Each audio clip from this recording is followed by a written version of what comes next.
La persévérance. Est-ce que tu penses que tu es un petit peu persévérant, persévérante? C'est une question que je te pose qui me semble super importante parce que j'ai beaucoup d'élèves, quand ils cherchent une question, ils ne sont pas super persévérants et pourtant c'est quelque chose qui pourrait être super utile. La persévérance, ça peut par exemple te permettre d'avoir plus de points EDF. Qu'est-ce que j'entends par être persévérant? C'est quelque chose de super simple à appliquer.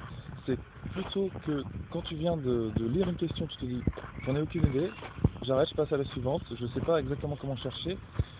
Eh bien, cherche un petit peu sur ton brouillon, écris des choses qui sont vraies.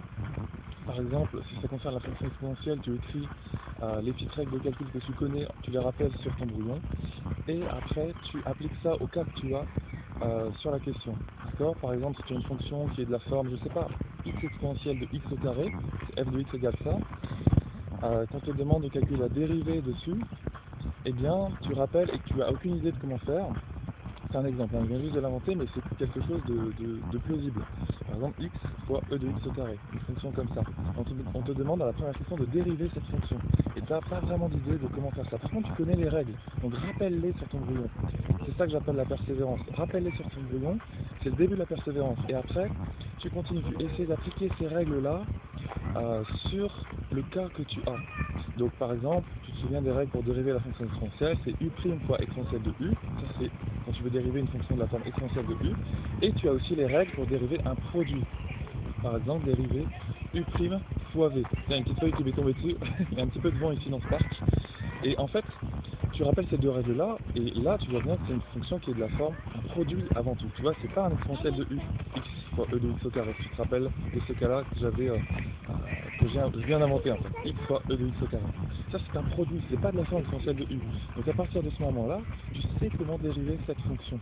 Parce que c'est un produit, tu vois. Et ça tu peux te le dire en écrivant petit à petit les choses sur ton brouillon. C'est ça le début de la persévérance. Je t'encourage vraiment à faire ça et pas...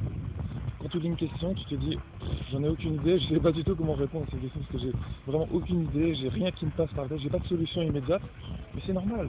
En maths, on n'a pas toujours de solution immédiate au problème. C'est complètement normal, d'accord? Donc en fait, ce qu'il faut, c'est écrire des choses que tu connais et petit à petit, il y a d'autres idées qui vont venir quand tu auras écrit les données, quand tu auras écrit les formules qui te passent par la tête concernant cette question.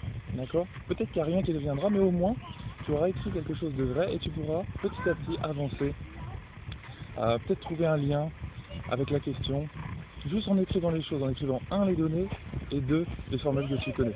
D'accord? Donc ça c'est le début de la persévérance, sache chercher un petit peu, et je t'assure que ça pourra te livrer beaucoup plus de points. Allez, je te dis à la prochaine dans une autre vidéo, et si tu as besoin de conseils pour le bac, de méthode, d'organisation, laisse-moi un petit commentaire juste en dessous de la vidéo, je t'aiderai je répondrai à cette question et je te donnerai le maximum d'informations sur ta question, si je peux, si j'ai quelque chose, une astuce, une technique concernant ça.